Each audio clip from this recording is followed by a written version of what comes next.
Hai, selamat siang anak ibu kelas 9. Apa kabar hari ini? Semoga tetap sehat dan dalam lindungan yang Maha Kuasa. Baik, pertemuan sebelumnya ibu sudah ada kasih kalian tugas untuk menyimpulkan isi dari teks tanggapan, ya. Teks tanggapan itu yang berisi penilaian terkait boleh kritikan pujian terhadap suatu objek yang tujuannya untuk membangun. Nah, sebelum kita lanjut materi berikutnya, ibu akan kasih penjelasan atau penjabaran dari tugas yang diberikan. Nanti kalau kamu sudah mengerjakan, andaikan sudah dikerjakan boleh di checklist, yang belum mengerjakan boleh dilengkapi. Nah, sekarang buka buku paket kamu halaman 158, tugasnya kemarin ada di sana. Kita langsung jawab yang bagian A, 1A. 1A, siapakah Sri Sumara itu? Sri Sumara itu adalah seorang perempuan yang menjadi istri seorang guru yang dipanggil guru pajit karena dia punya keahlian memijit. Jadi dia istri dari seorang guru. Lalu yang bagian B, bagaimana karakter Sri Sumara? Dia memiliki karakter yang dimana berbicara sopan, halus, lalu jujur dan ikhlas atau tabah dalam menghadapi setiap masalah. Itu karakter dia, selalu tabah gitu ya. Lalu 1C, budaya manakah yang melatari cerpen Sri Sumara? Yang tentunya kalau kamu sudah baca sudah tahu dong, budaya Jawa. Lalu 1D, apakah yang dilakukan Sri Sumara ketika menghadapi kesulitan hidup? Jelaskan. Sri Sumara selalu setia dan sabar. Dimana dia, kalau kamu udah baca kan dia suaminya kawin-kawin terus, menikah terus ya. Tetapi walaupun demikian dia tidak pernah patah semangat, tak pernah putus asa, dan dia selalu setia mendampingi suaminya. Lalu yang E, pelajaran apa yang bisa diambil dari cerpen Sri Sumara? Dalam menghadapi setiap masalah hidup kita harus sabar, tabah, taat, dan yang pastinya jangan putus asa atau pantang menyerah, gitu ya. Dalam hidup ini jangan, apalagi di tengah pandemi ini, banyak orang yang maaf kata nih, banyak yang mengakhiri hidupnya karena merasa tidak bisa lagi mencukupi kehidupannya. Itu bukan solusi. Pantang menyerah, seperti itu kira-kira ya. Jadi apa nilai yang bisa kita ambil? Yang kalau ibu ambil, yang paling utama itu adalah pantang menyerah, lalu patuh, taat, semangat, seperti itu ya. Oke, baik, kita masuk ke nomor 2. Pada teks tanggapan ada pujian dan kritikan.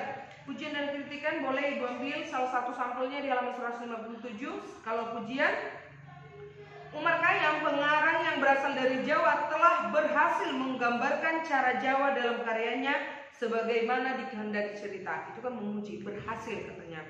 Lalu untuk kritikan, dalam cerpen ini penggunaan istilah Jawa terlalu banyak. Ini dapat berakibat cerpen kurang komunikatif terhadap seluruh lapisan pembaca, terutama untuk pembaca non Jawa. Itu ya mengkritik ya. Artinya jangan menggunakan bahasa Jawa itu jangan mendominasi, jangan banyak ya. Kita apalagi kita orang Batak ini tidak tahu sama sekali bahasa Jawa. Tentu kita ketika membaca novel yang ada unsur-unsur seperti itu kurang tertarik karena kita tidak paham apa artinya. Kita harus tanya lagi ke tetangga atau buka Google lagi untuk mencari maknanya. Seperti itu kira-kira ya.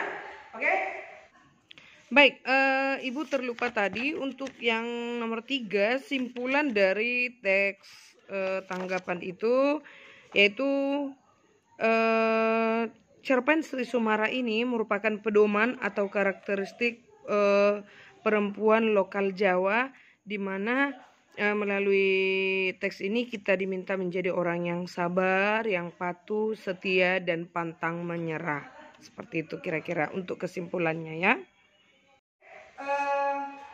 Untuk materi berikutnya kita akan masuk materi yaitu menelaah struktur dan kebahasaan teks tanggapan ya, menelaah struktur dan kebahasaan teks tanggapan, di mana struktur dari teks tanggapan itu ada 4 ya. Ada judul, resum, kelebihan dan kekurangan, dan penilaian keseluruhan. Untuk yang pertama, judul. Judul itu sudah tahu jelas ya, nama dari sebuah teks. Lalu untuk resum itu memuat latar belakang karena tanggapan itu kan berisi penilaian terhadap suatu objek. Misalnya kalau dalam konteks ini adalah cerpen yang dikomentari. Nah, apa latar belakangnya? Kalau latar belakang tahu lah ya, pengenalan kita asal usulnya dari mana gitu ya. Lalu kelebihan dan kekurangan. Di bagian kelebihan kekurangan ini dibuat apa kelebihannya, seperti pujian dan kritikan itu tadi ya. Apa kelebihannya? apa kekurangannya. Nah, dijabarkanlah di situ. Lalu yang terakhir ada penilaian keseluruhan. Penilaian keseluruhan ini tanggapan dari si penulis terhadap objek atau karya yang dikomentari, yang dikritik. Itulah dimuat pada penilaian keseluruhan. Seperti itu kira-kira. Jadi struktur dari teks tanggapan itu ada 4. Yang pertama judul, resum, kelebihan dan kekurangan, penilaian keseluruhan. Untuk judul, nama dari sebuah teks. Resum memuat latar belakang atau pengenalan. Kelebihan dan kekurangan memuat kelebihan dan kekurangan dari objek yang dikritik atau yang ditanggapi. Penilaian keseluruhan, tanggapan secara umum atau kesimpulan lah dikatakannya dari sebuah objek yang ditanggapi. Seperti itu kira-kira. Oke, jadi untuk kali ini Ibu sudah menjelaskan struktur dari teks tanggapan. Boleh dipahami, kalau mau silakan dicatat, boleh di buku catatannya ya. Baik, itu saja materi kita hari ini. Kita lanjut pertemuan berikutnya. Selamat siang, sampai jumpa kembali. Jangan lupa bahagia, jangan lupa tersenyum. Bye.